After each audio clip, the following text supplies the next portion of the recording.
নুদাবিলুহা বাইনান নাস। এই যুগটা মানুষের মাঝে ঘুরতে থাকবে। আজকে তোমরা ঘরহারা, আজকে তোমরা বাড়িহারা, আজকে তোমাদের মাথার উপর মামলার পাহাড়। আমি নিজের পক্ষ থেকে বলতেছি না, আল্লাহর পক্ষ থেকে বলতেছি, কোরআনের ঘোষণা। কিছুদিন পরে এমন একটা দিন আসবে, জালেমরা ঘরে থাকতে পারবে না, জালেমরা দেশে থাকতে পারবে না, সবাই বিদেশে পালিয়ে যাবে, তাদের কোনো ঘরের ঠিকানা কিছু থাকবে না। কে বলেছেন? বলে কে বলেছেন?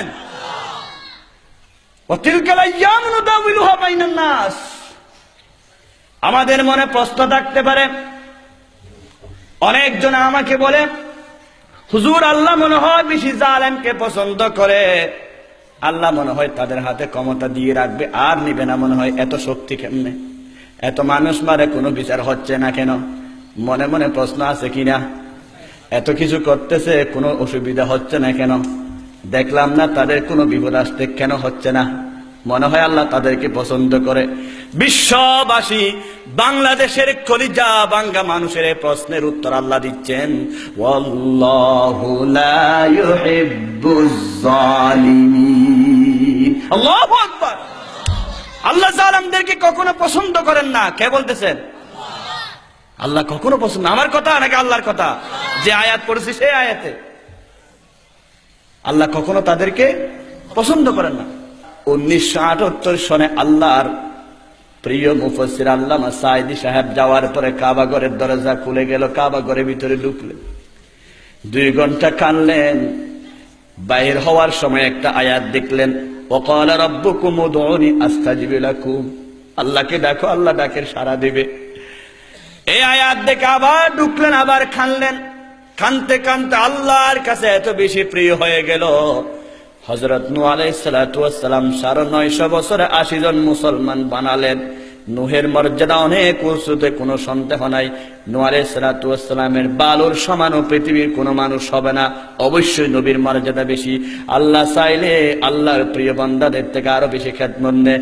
কাবা ঘরে 2 ঘন্টা কাঁদার পরে আল্লাহর কাছে এমন প্রিয় হয়ে গেল, আল্লামা সাঈদী সাহেব 30 বছরে 5000-এর উপরে কাফের মুসলমান বানায়া দিলে। আল্লাহু আকবার।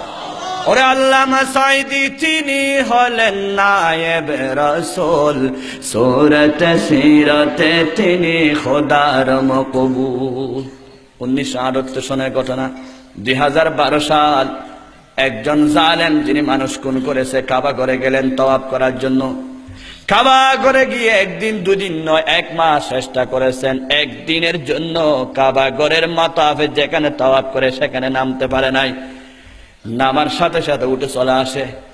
ঘরে বাংলাদেশে আসার আগে নিজের রুমাল নিজে গলার সাথে পেঁচিয়ে ফ্যানের সাথে লাগিয়ে আত্মহত্যা করলেন, এবং সিনার মধ্যে একটা কাগজ লিখে দিলেন, আমি বাংলাদেশ থেকে 4 লক্ষ টাকা খরচ করে কাবা ঘরে তওয়াফ করতে আসছি। আমি যখন কাবা ঘরের সীমানায় যাই, আমি আমার যে চাচাতো ভাইকে 1 বছর আগে খুন করেছি ক্ষমতার দাপট দেখাইয়ে, আমার সেই চাচাতো ভাই জান্নাতের হুরের মতো উঠতেছে। আল্লাহ বলেছেন শহীদরা কখনো মরে না, আমার চাচাতো ভাই জীবিত। আমি যখন কাবা ঘরের সামনে তওয়াফ করতে নামি, আমার সেই চাচাতো ভাই যাকে আমি খুন করেছি সেই লম্বা তলোয়ার নিয়ে আমাকে কাবা সীমানা থেকে দূর করে দে। আল্লাহু আকবার।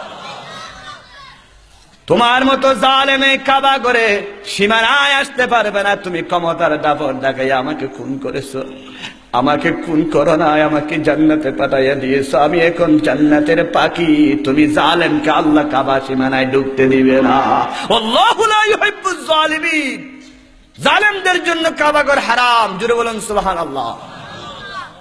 আবার আমাদের মনে আরেকটা প্রশ্ন আছে, কি আল্লাহ যদি জালেমদেরকে মোহাব্বত না করে, পছন্দ না করে, মুমিনদেরকে তো মার খাওয়াচ্ছে কেন? মুমিনদেরকে জেলখানা দিচ্ছে কেন? মুমিনদেরকে নির্যাতন করা হচ্ছে কেন? আমাদের মনে প্রশ্ন আছে কিনা? আমরা প্রশ্ন করব, আমার আল্লাহ 1000 বছর আগে জানে, সাথে সাথে উত্তর দিলেন, ওয়ালিয়ুমাহিসাল্লাহুল লাযিনা আমানু ওয়া ইয়ামহাকাল কাফিরিন।